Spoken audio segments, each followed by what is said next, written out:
I'm going to take you on a journey back in time to the 80s. We're going skating on this episode of Road Noise Life, 1 mile at a time, episode number 72.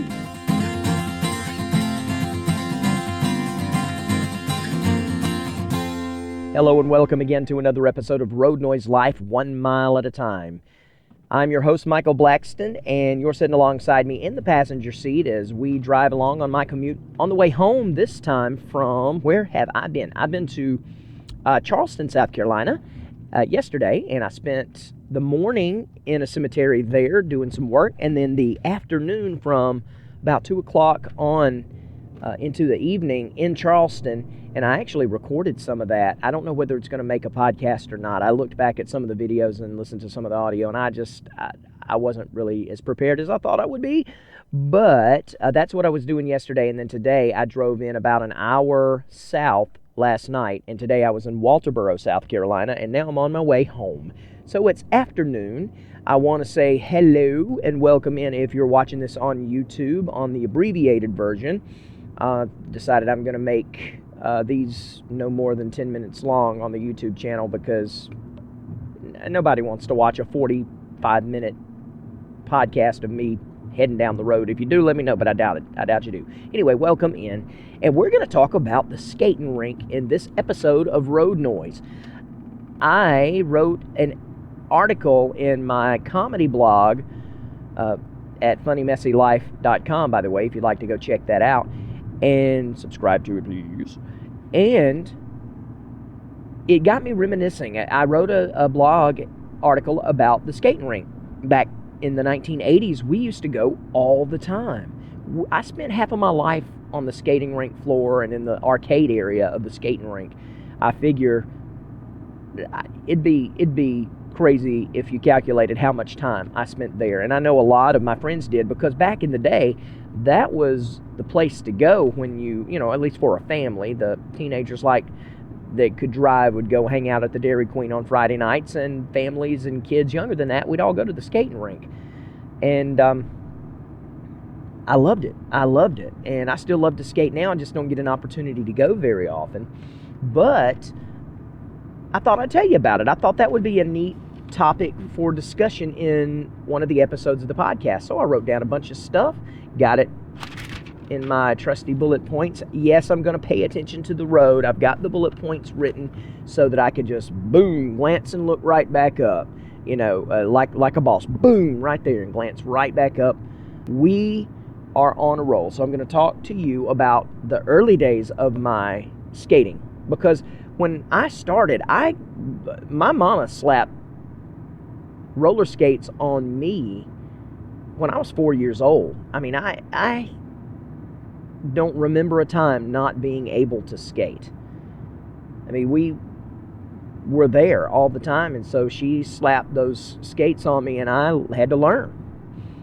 And I don't even remember the process of learning. I just remember knowing how to skate. So from that early of an age, I was skating. But when I was finally let loose to just fly around the building without mom holding my hand, as a little child, you know, the arcade at that time, video games were new. And, you know, we're talking about the early 1980s. That's all I really wanted to do. I'd skate around a little bit, but I wanted to play video games. I wanted to hit on Donkey Kong and Pac-Man and Asteroids and all of those Atari games, those big console games, but they all took a quarter to play, and you only got 3 lives. It wasn't about respawning back then. That was something nobody had ever heard of. You got a quarter, you put it in, and you got 3 chances to beat the game. If you didn't beat it, you had to start over right from the beginning and do it all again. And that got frustrating, but it's all we knew. And my mom would give me a couple of quarters for the night, but that was it. You know, here's a couple of games. We're here to skate, but I'm not going to spend, you know, gobs and gobs of money on you to play these video games. So I decided to be a little entrepreneur. Well, I wasn't an entrepreneur. I was a beggar. It wasn't long before I realized that I was cute enough as a little kid that I could show them my big old blue doughy eyes. And does that even make sense? Blue doughy eyes? I don't know. Doe eyes are brown. But anyway, I had big old blue eyes, and I could flash them at people and ask for a quarter. And as a kid, I didn't know that was tacky. You know, I was just a little kid. I was 5 years old, 6 years old, and I started going up to people at the skating rink asking for quarters. Can I have a quarter? And they would give me quarters, and I would go ask somebody else, and I'd spend all night there playing off other people's quarters, and nobody had the heart to tell Mom that I was doing that. So it finally, one day, Mom, I don't know if she saw me doing it or noticed that I was just playing video games all night long and figured it out, but she let me have it. I mean, I don't remember exactly what she said, but I do remember her telling me, we don't do that. You do not ask for quarters. That is, you don't go around begging. I'm giving you the quarters that you can play with, and if you don't like that when you're done, tough, skate. That's what you're here for. So, you know, that was the end of that. I think I did it for probably about a month of going before Mom figured it out, and I had that little cash flow going in. I was able to play all the video games I wanted. But I graduated up from there to being one of the kids my age who was popular with the high school kids that were going to the skating rink, because there was a pool table, one of those 50-cent pool tables that sat right in the middle of the arcade area, right next to the concession area. And the cool kids and the high school kids played pool. Well, again, that was a 50-cent table, but there was something broken on the underside, and I can't remember how I figured it out. We were friends with the owners, and I want to say that maybe one of the owner's kids knew about it and showed it to me. I'm not sure, but somehow I figured out that because my hand was so small, I was a little child, and my hand was very small, there was a certain way you could reach up in through the little place where the balls are. And, you know, on some of the 50-cent tables, you can see where the balls are. They kind of come and rest in a line behind a glass window. Well, this didn't have this. The balls were up in the machine, and they only came down into the little area where you could get to them when you put the 50 cents. You couldn't see them. They were up inside the machine in the pool table. But I could reach my hand up there, and there was a little lever. I'll make sure my stuff's still going. Yeah. There was a little lever you could pull if your hand was small enough, and when you kind of pulled it down like that, it released the balls. And I showed one of the teenagers that one day, got him a free game, and next thing you know, they're calling for me constantly. Come over here, give me a free game. Put your hand in there. You know, well, I'll hide you. Nobody will see. Put your hand in. And so I became cool with the cool kids for a couple of weeks, letting them play games of pool for free. I didn't think anything about I'm stealing from the people who own the skating rink. I didn't think anything about that. I was a little kid, and I was just happy I was being popular with the older kids by letting them use me to do that. It didn't take long before that pool table was fixed, though. They figured it out, and the owners, you know, they would watch, and if they saw me going over there like, you're not going to do that, you know, I'm watching you, don't do that, and I was too scared to do anything. But there's all kinds of memories. I wonder if you, listening, spent half of your life in a skating rink. If you did, if you spent a lot of time there, you probably recognize some of these things. Back in the 80s, remember speed skates? Remember getting your first pair of speed skates, the black ones with the white stripes down the side, and outfitting them with those big, wide neon wheels? I think the brand name was Zinger. Zinger. It'd be interesting to see if Zinger still is around.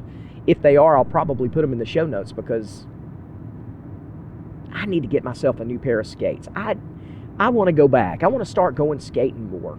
My son and daughter are skating now because my mom lives where there's a skating rink, and now they've started taking them back. They were taking them a few years ago, but my sister had a really bad accident. She fell down and hit the back of her head bad enough to get a concussion. She had to go to the emergency room, and it scared her for a while. She became fearful of getting out on the skating rink floor, and that's a shame, because she probably, of the three of us, me, my sister, and my mom raised me and my sister as a single mother for most of that time. And during that time, out of the three of us, it would be my sister who was the most passionate about skating. She even learned to do some competitive skating and competed and got a trophy. And she just loves it, loves getting out there. It just brings back the memories to her. And she was afraid after having that concussion. Well, they quit going for a while, but recently Stephanie said, I'm going to get back on the skates. I'm going to get out there. I'm going to face that fear. And they did. And they took my children skating. And my son already knows because he had been going for a while. But my daughter is taken to it really well. And they've got these little things that they hold on to help keep them up while they're on the skating rink floor so they won't fall. And Merida just wanted to let go of them. She didn't want to have that thing. She's my little daredevil. She's going to be the one that if I'm going to be spending money on doctors for broken bones and sprained ankles and stuff, it's going to be her. She's very adventurous and she just doesn't care. And she'll fall, get hurt, cry a little bit, and then get right back out there. So that's my daughter. And so I want to get them involved with skating again, and or as much as it's not going to be able to be as much as I did because nobody skates as much as we did when I was a kid. But I would like to get them back out there and make that a valuable part of their childhoods and make some memories there. But remember those speed skates? I do. I remember getting my first pair. And then later on, even speed skates weren't cool anymore. You had to have the black leather ones with no stripes. If you graduated to the black leather ones with the low ankles and no stripes, you'd made it as a skater.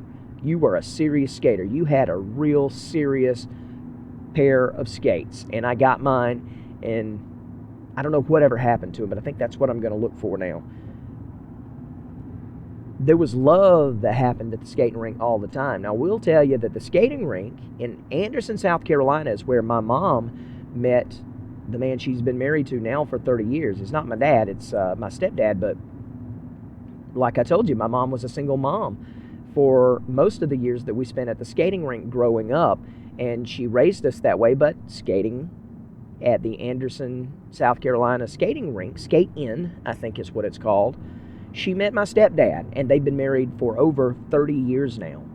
So skating has been great for the love lives of our family. I remember there was a girl, I'm not going to say her name, but there was a girl that I had a crush on in elementary school while I was doing all this skating. And she went to the skating rink all the time, and she was one of the popular little girls. And man, this little girl was gorgeous. I want to say I was probably somewhere around the 6th grade, 5th or 6th grade, maybe 7th grade. And I was going with another girl. If you listen to the love stories, Young Love is what I titled it, earlier on, I think it's episode 20-something maybe, you'll hear all about my love life during that time, elementary school love life. But I've got stories about that. So I was going with a girl, or either MR is what I call her in that episode, or I was going with RJ at the time. I'm not sure. Anyway, I only went with RJ for a couple of weeks. So anyway, this little girl, I saw her every week at the skating rink, a couple of nights a week, and she lived close by. And I just fell madly in love with this girl, but I was always really shy, and I never wanted to be the kid who would go up and ask someone to go with me, or ask her to couple skate, or do anything like that. And we spent some time together one afternoon. I think it was at an all-night skate. And at the beginning of the night, we just kind of started talking, hit it off. We became boyfriend and girlfriend. During that night, I was on cloud nine. We couple skated. We skated side by side. We had concessions together. We played the games together. We spent the night together. And in my mind, this was the beginning of love that would last forever. And she'd broken up with me by the end of the night. I don't know if she used me. She probably didn't use me. She just, it was over, and she broke up with me by the end of the night. And I remember being horrified. No, I was so sure that I was going to marry this girl. There was a lot of love going on with the younger kids who were not able to drive yet, from 8th grade to 9th, 10th. That probably time of life, and the boys and girls would get together, and they would find dark corners on those. Remember the carpeted benches at the skating rink, we'd find the wall. There were these dividers along the wall. And so they would find a dark corner where there was just nothing but shadows, and they would sit there and make out. I remember telling my mom that I could not wait to be old enough to make out with a girl in the corners of the skating rink. And she was horrified when I told her that. She said, "You're never going to do that. That's not the place for that," blah, blah, blah, blah, blah. But, oh yeah, a lot of love, a lot of loving happened. In fact, probably a little too much more than I could talk about happened, but that's between those who know what went on. We used to get in early, I'll tell you that. We got to know the owners of the skating rink. Because we went so much, we became fast friends with both the first owners and the people that bought it after the first owner sold out. I want to say Tom was the name of the guy who owned it the first time. And we got to know Tom, and he had a son who was about my age, maybe a year or two younger.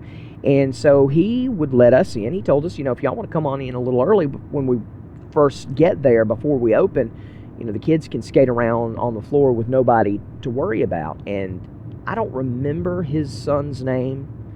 For some reason, Shane is coming to the tip of my tongue, but I don't know if that's accurate or not. But me and that little kid would strap on our skates while the doors were still locked, and we would have the entire skating surface to be our racetrack, and that's all we did. I mean, we would put on our speed skates, and we would bend our backs, lower our heads, and go. And just see just how fast, I just spit a little bit, just how fast we could make it around those skating rink floors. It's a wonder I didn't die. If I were watching my kid now do what I was doing at that time, I would be nervous as all get out. I would just be waiting for him to crash. In fact, I did crash.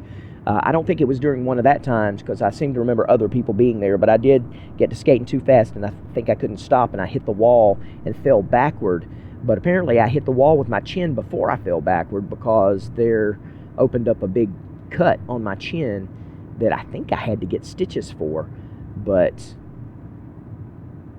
I know it bled, and there's still a scar there today if you know to look for it. I have the beard thing going on and goatee. You can't see it, but if I were clean shaven and you knew what to look for, you could see that scar to this day.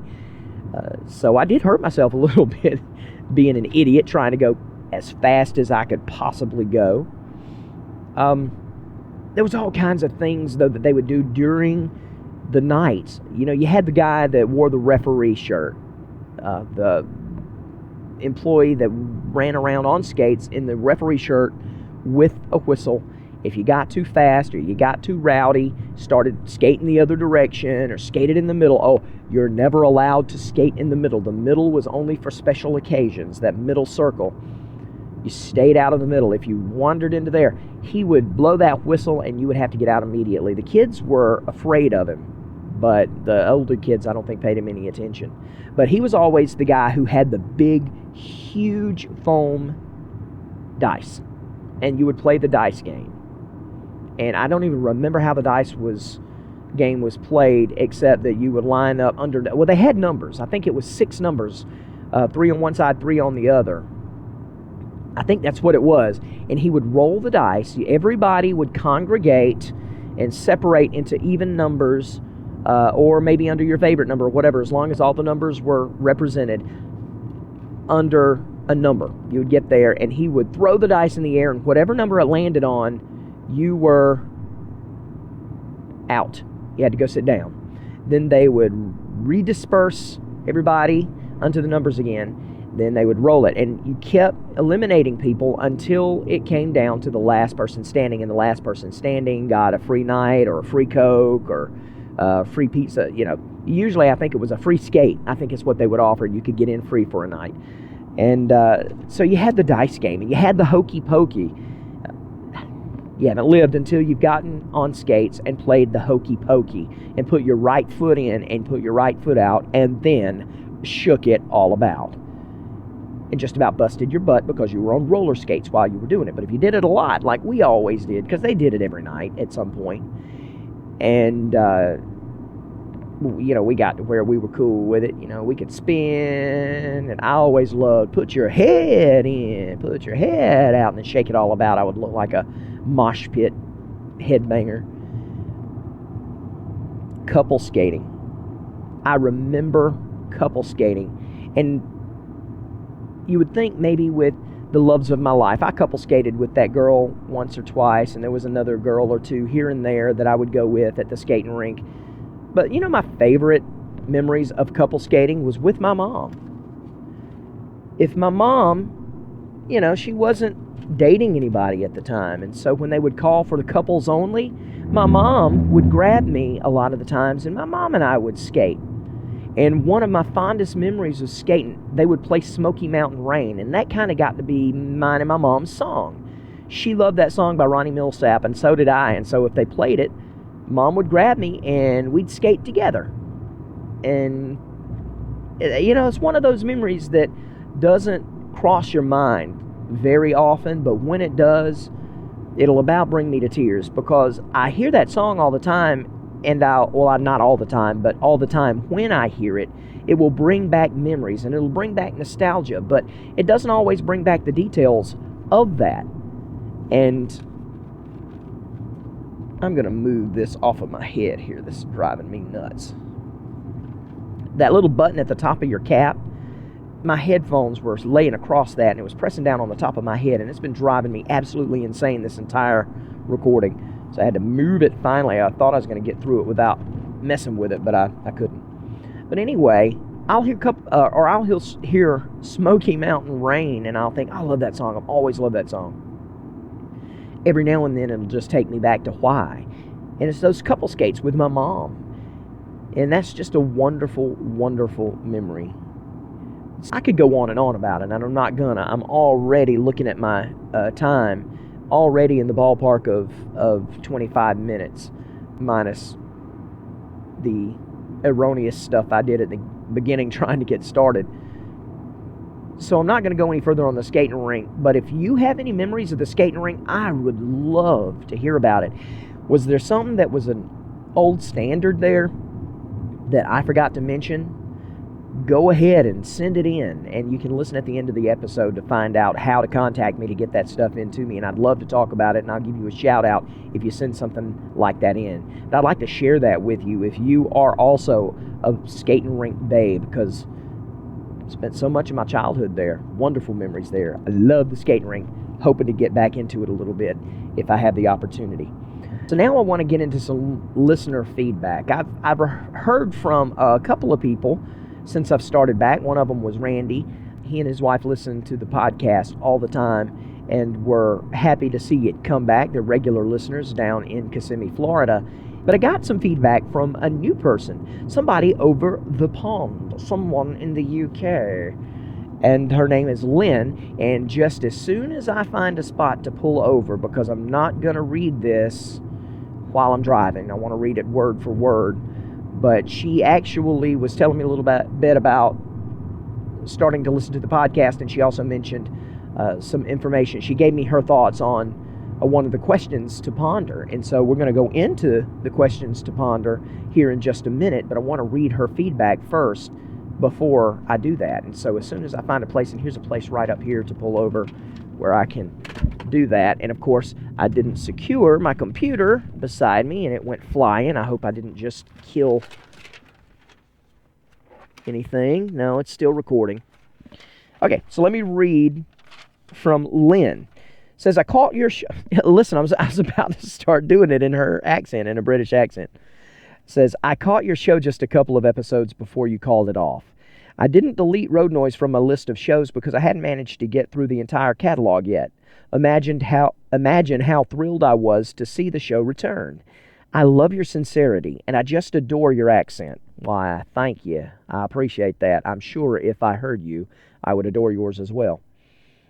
Thank you for allowing the world to ride with you on your commute and get to know you. I'd like to answer your question of the 3 things I'd change about myself if I could just push a button. First, and there I did. I did that. I did a little chicken head thing again. I don't know why I do that. First, I'm a smoker. I've tried to quit many times, but I've failed. A button to quit once and for all would be wonderful. I mean, if there was an easy button to kill the smoking habit, I would be a millionaire by selling that bad boy, and I would absolutely believe in it because, hey, listen, Lynn, You can do it. You can quit. It's not easy, but you can. If you fall off the horse, get right back on it. I'm learning that the hard way with my health and my diet. I fall off the horse all the time, but I am seeing progress. And if you keep going, you will see progress too. So I encourage you to keep trying to quit. Second, I would pay more attention to the needs of those around me. I focus too much on myself. That is something I think we all could take heed of. I know I could, because I swim in Lake Mead all the time, and I would love to be able to focus on others. But we're tunnel vision. We're living our lives, and it's so hard to step back and take a look at the panoramic view around us and look at the world as it truly is and say, what can I do to help? How can I step aside, get behind all of the or put all of the me behind me so that I can see in front of me and help those. I love that. I love that about you, Lynn, that you would like to focus more on those around you. And thirdly, she says, I would be smarter financially. That is another one. You and I would get along, Lynn. I would love to be smarter financially too. The more things go well for me, the more I see shiny, pretty things, and I have to say, no, I can't do that. And I'm bad to nickel and dime myself. I'll buy a Coke or something, or even if it's just water because I'm on my diet, I will go nickel and dime myself to death. And I wish I was better at paying attention to a budget and to doing things like that, because if I was and financially smarter, things would be even better than they are now. And things are great right now, but they would be even better if I could do that. And so, again, I applaud you. That's a really good idea. And if we all had a smart button to do those things, wouldn't life be a lot easier? I'd like to hear other people. She does say, thank you again for your show, and I look forward to many more in the future. Lynn in the UK. So, Lynn, thank you so much for that. And what I was going to say is I encourage anybody else listening or watching this on YouTube to get in touch with me. Listen at the end of the episode to find out how. And to get in touch with me and tell me your ideas of what you come up with as far as answers to these questions that we're going to ponder as we learn to live life 1 mile at a time. All right, so last week's question was, if you could change one thing in your life, what would it be? And I asked you to be very careful about this one, because if you change something in your life in the past, it changes your life for the present. Some of you, that may be okay for that. You may say, I wouldn't mind that. But for me, I wouldn't want to change anything that would change the fact that I have my wife and my kids. I wouldn't want different kids. And that could happen based on one little ripple in the space-time continuum. You got to be careful when you're thinking about stuff like this. And so when I thought about it, what is one thing I would change about my life if I could? I would spend more time with my parents and my family. I don't think I've spent enough. And I look at time as it has gone by. And I have a relationship with my father. It's a good relationship with my father, but it is nowhere near what it ought to be between a father and a son. And I am partly responsible for that. I have neglected to spend the time to go the extra mile to go see my father and to talk to him. Same thing with my mom. She lives an hour away. Now, we spend a lot of time together. Most weekends are spent 1, sometimes 2 days of the weekend together. But I never go over and have coffee with my mom and just talk, just me and her. And I never call her on the phone and say, Mom, just checking in. I would spend more time, I think, number one, with my family, making more memories. I don't have a lot of memories of my grandfather. He died over 10 years ago now, I think it has been. Yeah, well, I know it has been. And I don't have that many memories of him. I now have to struggle to think of what he looked like. I mean, it's there, but it's not as easy. So that's my answer to last week's question. So what about this week's question? This week's question to ponder, and call me if you want to add to it, is if you could witness one event in history you had the opportunity to go back in time for one thing, and it wouldn't change anything, but you got to be a part of it, what would that be? Now, I already know what mine's going to be, but I'm going to wait until the next episode to talk about it, because I want to tease that, and I want to hear from you too if you're interested, and let me know. So if you could go back in time and witness one event in history, what would that be? And that's this week's question to ponder. And then our STD review. What? Yes, the STD review, because STD stands for Stuff to Do. The Stuff to Do review. I'm going to tell you about a movie. This movie is called Sleight.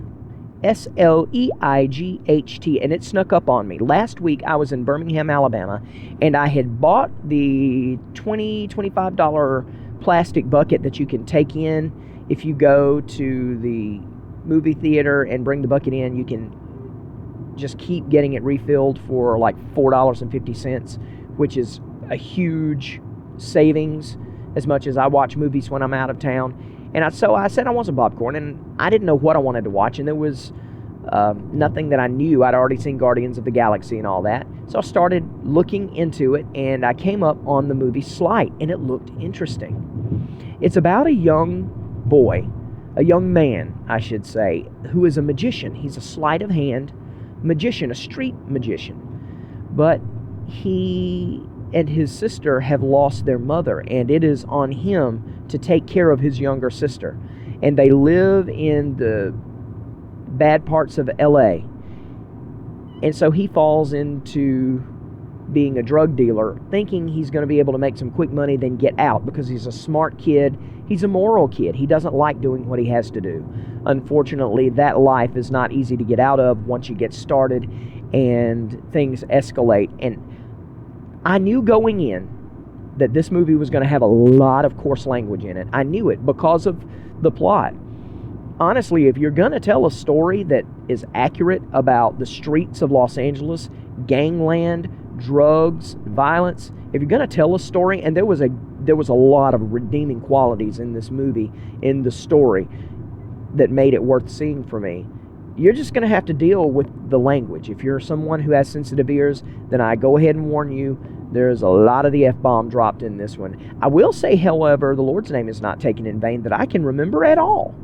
At least, paired with damn. It's not there. I don't think. I may have missed it. If I did, forgive me if you go see it and you don't like that, because I don't like that. I stay away from that if I can help it. But there's a lot of coarse language. There's a lot of violence in it because of the material that it is talking about.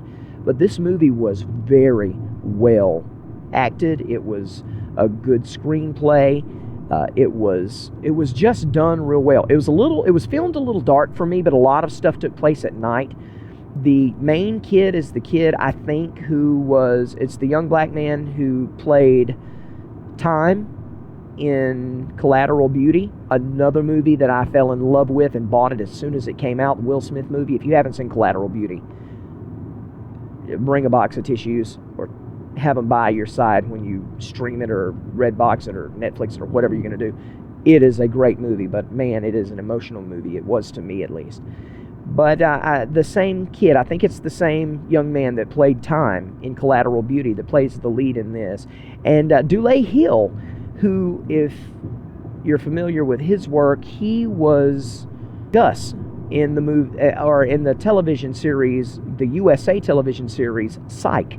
And Psych was one of my favorite television series of all time. In fact, I went to watch it again on Netflix to start at Season 1, Episode 1, because I wanted to watch through the entire series before Christmas, because they're doing a Psych movie they're going to release on the USA Network, a special Psych Christmas movie. And I'm really looking forward to that, and I wanted to watch the whole series again. But Dule Hill plays Gus in that series. He played the bad guy, and it was really weird seeing Gus as the bad guy, because I'm so used to it being lovable Gus, or as those of us like to lovingly call him, those of us psychos sometimes will call him Bruton Gaster. And if you are confused by that, then you should be. You'll have to watch the series. I'm not going into explaining Bruton Gaster. Anyway, that is this episode of Road Noise. I'm going to go ahead and stop it. Going to quit. Getting ready to come into Augusta, Georgia before too long. I want you to get in touch with me. I do have a feedback line at feedback. This is my email, feedback@michaelblackston.com. So if you want to send me an email with any replies or any feedback or anything like that, absolutely go and do that at feedback@michaelblackston.com.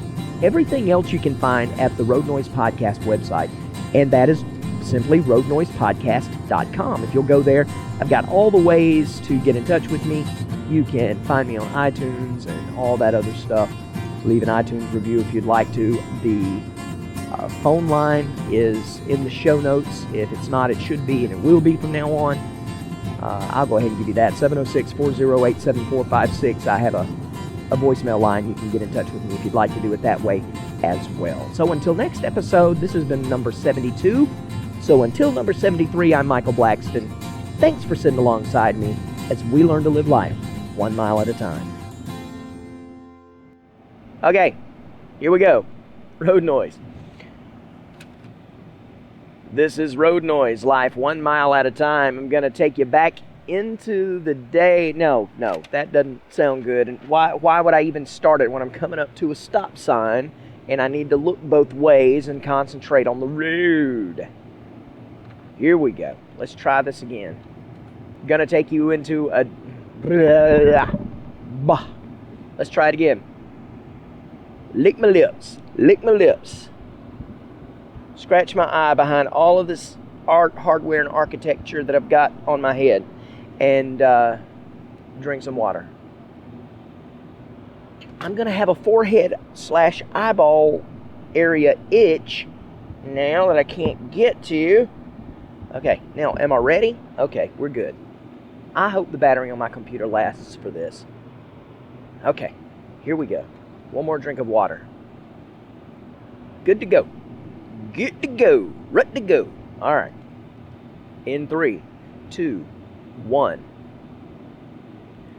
I'm going to take you on a journey with me back in time in Road Noise Life 1 mile at a time. In this episode number 72, I'm going to talk about the skating rink. You're going to don't like that at all. What's wrong with me today? Here we go again. 3, 2, 1. Oh, that makes a huge difference, turning off the air conditioner. Turn it on 1, though, because, Lord, it's going to get hot if I don't. 3, 2, 1.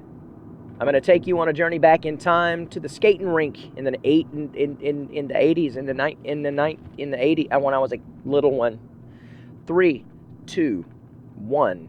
I'm going to take you on a journey back in time to the 80s. We're going skating on this episode of Road Noise Life 1 mile at a time.